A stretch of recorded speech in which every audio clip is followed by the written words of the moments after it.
जय हिंद मेरे प्यारे साथियों, नमस्कार। स्वागत है आप सभी का आपके अपने चहेते भारत के नंबर 1 और सबसे विश्वसनीय प्लेटफॉर्म और आप जैसे लाखों हजारों बच्चों का बिहार बोर्ड के सबसे नंबर 1 और विश्वसनीय चैनल बनाए जाने वाले आपके अपने विद्याकुल पर मैं आपका अपना अजय आदित्य सर अपने पॉलिटिकल साइंस विषय के साथ आप लोग के समक्ष उपस्थित हूं। बेटा आज की हमारी ये टॉपिक है जिसके अंतर्गत हम लोग बात करने वाले हैं। बेटा हमारा जो सबसे पहला ही चैप्टर होता है शीत युद्ध का दौर।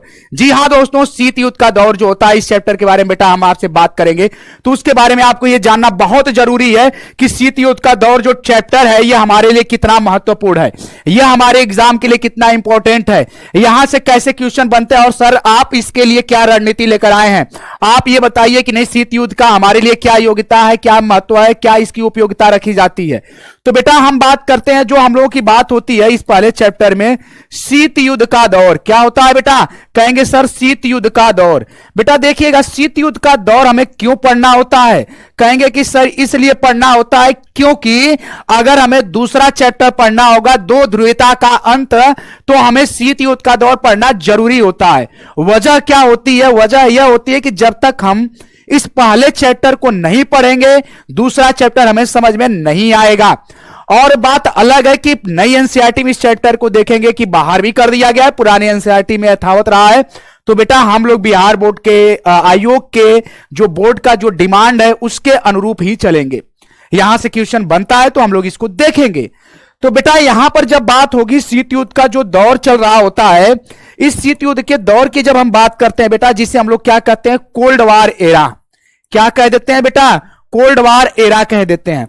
यानी कि शीत युद्ध का दौर जो चलता है बेटा यह 1939 से 1945 जब चल रहा होता है, द्वितीय विश्व युद्ध यह खत्म होने के बाद, यानी कि सेकेंड वर्ल्ड वार के बाद यानी कि यहां पर एक आपको इंफॉर्मेशन मिल गई कि जो सेकेंड वर्ल्ड वार होता है, द्वितीय विश्व युद्ध 1939 से 1945 तक चलता है, उसके बाद की समय अवधि शीत युद्ध की शुरू हो जाती है। क्या होती है बेटा? कहेंगे जी गुरुजी इसके बाद क्या शुरू होता है? इसके बाद बेटा शुरू हो जाता है, इसके बाद शीत युद्ध की शुरुआत होती है। किसकी बेटा?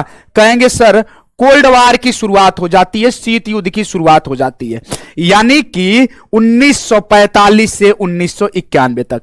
दैट्स क्लियर बेटा, एकदम मजेदार तरीके से। तो हम लोग जब बात करते हैं यहां पर देखिएगा कि शीत युद्ध कोल्ड वार जो चल रहा होता है वह किसके किसके मध्य में चल रहा होता है बेटा? तो आप कह देते हैं कि सर ये जो चल रहा होता है यूएसएसआर और उसके बाद यूएसए यानी अमेरिका, ठीक है, यानी अमेरिका और सोवियत संघ रूस के मध्य यह शीत युद्ध का दौर चलता है। आइए हम इस पर कुछ और बातें करते हैं, हम आपको ओवरव्यू देते चलते हैं बेटा, जिससे कि आपको समझ में चीजें आती जाएंगी। ठीक है, कहेंगे जी सर मजा आ गई। तो बेटा देखेंगे कि कोल्ड वार एरा जो शीत युद्ध का दौर जो चलता है, यह शीत युद्ध का दौर बेसिकली टोटल आपसे पूछा जाएगा तो कहेंगे कि यह कोल्ड वार एरा जो होता है सर ये चलता है 1945 से 1991 तक। कब से चलता है बेटा? 1945 से 1991 तक चलता है। अब ये 1991 तक चलता है तो ये जो देखेंगे कि दो जो महाशक्तियां होती हैं, कौन होता है? तो दो महाशक्तियां यूएसए और यूएसएसआर के मध्य ये क्या होती है? वर्चस्व की लड़ाई होती है। इस चैप्टर में हमें यह देखना होता है कि क्या होता है, दो महाशक्तियां जो होती हैं, इन दो महाशक्तियों की अगर बात करते हैं तो ये दो महाशक्तियां कौन कौन सी हो जाती हैं बेटा?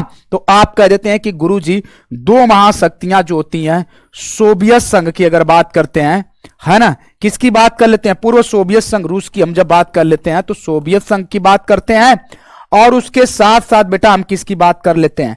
अमेरिका की बात कर लेते हैं। किसकी बात कर लेते हैं? अमेरिका की। यानी कि सोवियत संघ और अमेरिका के बीच ये देखेंगे कि वर्चस्व की, दबदबा की, यानी भौकाल की लड़ाई होती है। ये कब से कब? 1945 से शुरू होकर 1991 तक चलती है। ये खत्म कब होता है कोल्ड वार बेटा? तो कहेंगे कि 1991 में सोवियत संघ के विघटन के बाद यह समाप्ति हो जाती है। किसकी? तो कहेंगे सोवियत संघ के विघटन के बाद, ठीक है ना, विघटन के बाद शीत युद्ध की क्या होती है बेटा? तो कह देंगे कि सर शीत युद्ध की समाप्ति होती है। ठीक है, शीत युद्ध की क्या होती है बेटा? समाप्ति होती है। यानी कि जैसे सोवियत संघ का विघटन हो जाता है बेटा, विखंडन हो जाता है, उसके बाद देखेंगे कि क्या हो जाता है, सोवियत संघ के विघटन के बाद ही देखेंगे कि एकमात्र महाशक्ति बचती है जिसे अमेरिका कहते हैं, वही अमेरिकी महाशक्ति बेटा बच जाती है। ठीक है, आई होप कि यह आपने डिस्क्लेमर देख लिया होगा, बहुत अच्छे तरीके से मजा आ गई होगी आप लोगों को बेटा। क्या आ गई होगी? एकदम मजा आ गई होगी। तो हमारा जो लेक्चर प्लान है बेटा, हम इस चैप्टर को आपको जो पढ़ाएंगे, इस लेक्चर में हम आपको क्या करेंगे, जो शीत युद्ध का दौर जो हमारा एक चैप्टर है ना बेटा, पूरा लेक्चर जो हम लेंगे आपको बाकायदा विधिवत पढ़ाएंगे। इसमें हम आपको 13 लेक्चर में, जिसमें आपको हम ऑब्जेक्टिव 2 टेस्ट भी देंगे। जैसा कि हम लोग कहते हैं वैसा करते हैं, हम लोग क्वालिटी कंटेंट का दावा करते हैं बेटा, वह वादा करते हैं उसको पूरा भी करते हैं। हम आपको 2 लेक्चर में आपको ऑब्जेक्टिव कराएंगे। और क्लास की जो बेटा हमारी जो टाइमिंग है ना, हमारी दोपहर में 1 बजे से 2 बजे तक है। कब है बेटा? तो कहेंगे कि सर दोपहरी में हमारी टाइम है। कब है? दोपहरी में 1 बजे से 2 बजे तक। दरअसल क्या है कि टाइम जो होता है बेटा, मैनेजमेंट हमारी तय करती है, वह समय सभी टीचरों का अलग अलग रखा गया है, तो अलग अलग समय पे अलग अलग टीचर मिलेंगे, मगर हम आपको 1 से 2 मिलेंगे। ठीक है, अब इस शीत युद्ध के दौर में हमारी जो टॉपिक होगी बड़ा इंपॉर्टेंट होगी। पहले शीत युद्ध का दौर, शीत युद्ध क्या होता है? शीत युद्ध विचारों की लड़ाई होती है, वैचारिक लड़ाई होती है, कोल्ड वार होता है, हथियारों की लड़ाई नहीं होती है, ये बात हम करेंगे। उसके बाद क्यूबा मिसाइल संकट इसी बीच में एक आ जाता है। वह क्यूबा मिसाइल संकट क्या था? क्यूबा मिसाइल संकट के बारे में बात करेंगे। 2 ध्रुवीय विश्व देखेंगे कि इसका आरंभ कैसे होता है, 2 ध्रुवीय विश्व का आरंभ किस प्रकार से होता है, ये सारी बातें हम लोग देखेंगे। और 2 ध्रुवीयता की चुनौती बड़ा इंपॉर्टेंट हो जाता है बेटा। गुट निरपेक्षता, गुट निरपेक्ष नीति का आलोचना बड़ा इंपॉर्टेंट हो जाता है, जिसे हम लोग क्या कहते हैं, नाम के नाम से जानते हैं, नॉन अलाइनमेंट मोमेंट के नाम से जानते हैं। नव अंतरराष्ट्रीय आर्थिक व्यवस्था भी हम लोग बेटा इसमें देखते हैं। और भारत और शीत युद्ध तो ये इंपॉर्टेंट हो ही जाता है हमारे सब्जेक्टिव के भी दृष्टिकोण से और हमारे ऑब्जेक्टिव के भी दृष्टिकोण से। यानी कि यह दोनों दृष्टिकोण से हमारे लिए क्या होता है बेटा, बहुत ज्यादा इंपॉर्टेंट हो जाता है। अगर हम इसकी बात करते हैं तो ये बहुत इंपॉर्टेंट हो जाता है। ठीक है, कहेंगे हाँ सर।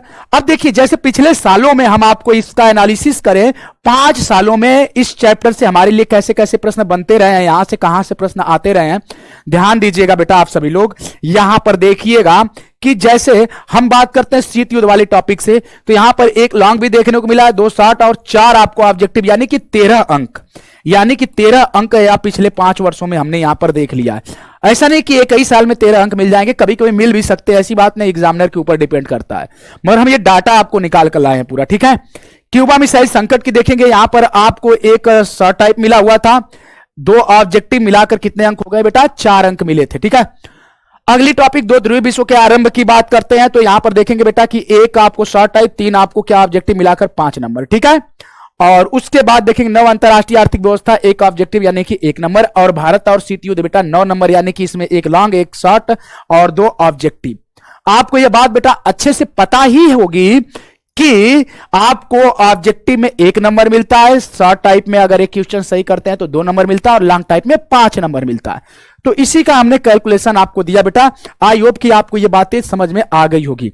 अब इसमें बेसिक कॉन्सेप्ट जब हम बात करेंगे बेटा, तो हम ये बताएंगे आपको कि शीत युद्ध क्या होता है, शीत युद्ध क्या होता है, इसका मतलब क्या होता है। तो कहते हैं कि यह क्या होता है, तो यह देखेंगे कि कहेंगे कि सर यह विचारों की लड़ाई होती है। क्या होता है बेटा? यह विचारों की लड़ाई होती है, विचारात्मक लड़ाई होती है, विचारों की लड़ाई होती है, यह बात होती है बेटा। इसमें शीत युद्ध के दायरे क्या क्या होते हैं, इसके दायरे क्या क्या होते हैं, इसके बारे में हम लोग बात करेंगे। ठीक है बेटा, शीत युद्ध के दायरे और इसकी जो शुरुआत होती है और इसके हम लोग परिणाम देखते हैं। तो परिणाम हम लोग भी देख लेते हैं, इसके परिणाम क्या होते हैं। जैसे सोवियत संघ का विघटन है ना, अब सोवियत संघ का विघटन होता है बेटा, सोवियत संघ का विघटन होता है, तो सोवियत संघ के विघटन में अगर हम बात करते हैं तो फिर देखेंगे 2 ध्रुवीय विश्व युद्ध की, जो देखेंगे कि जो 2 ध्रुवीयता होती है उसका क्या होता है, अंत हो जाता है, 2 ध्रुवीयता का अंत हो जाता है। ठीक है, तो वो जो दूसरा चैप्टर होता है 2 ध्रुवीयता का अंत, उसको हम लोग देखते हैं। बहरहाल इस चैप्टर को हम लोग यहीं तक देखते हैं।